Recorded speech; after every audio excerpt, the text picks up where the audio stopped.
Hey, what's going on? It's Ryan, and I'm joined by Ben Bell, executive producer on The Sims 3. Ben, how you doing? Good, how are you? Excellent. Now, you just gave us a little demo of The Sims 3.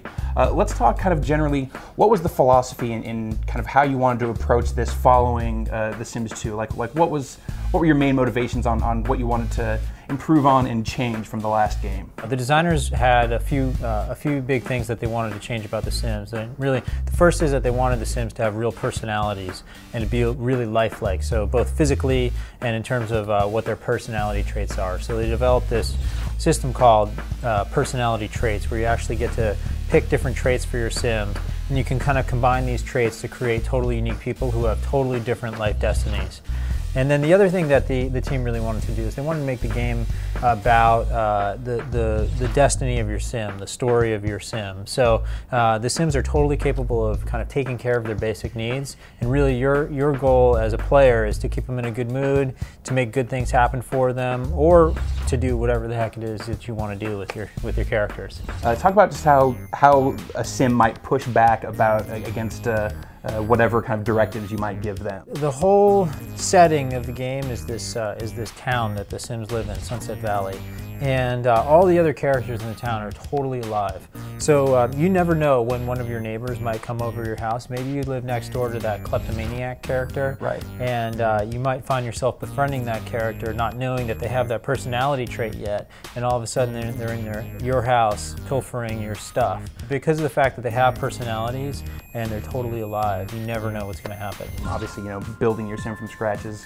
always been a big part of the process here. How have you expanded on that for The Sims 3?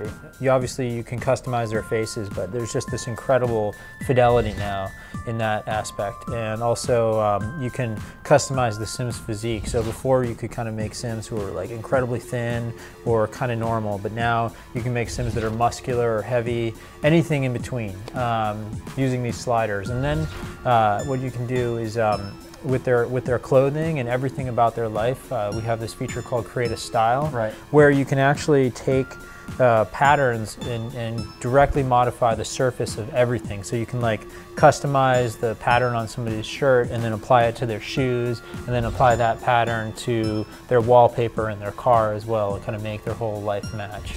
It seems a lot more kind of persistent and seamless than the environments in The Sims 2 were.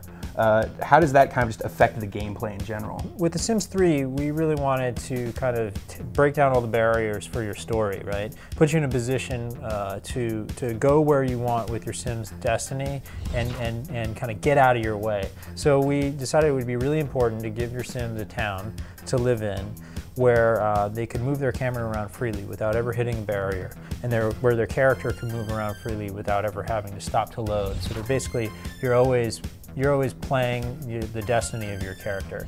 One of those guilty pleasures of The Sims is mistreating your Sims, yep, and eventually just deciding to off your Sims. Like, how does that play out in The Sims 3? Well, depending on how your Sims pass away, hopefully naturally, not because of your interventions. I promise nothing, sir. They'll become different kinds of ghosts. So if they drown, they become the kind of watery blue ghost.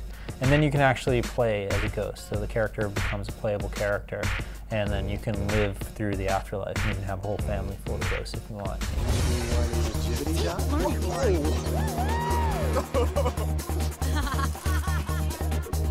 It sounds awesome, Ben.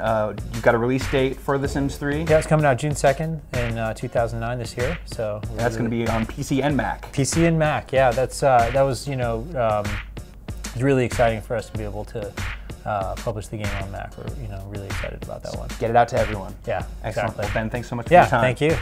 And that's it for the interview. You can find out more about The Sims 3 on GiantBomb.com.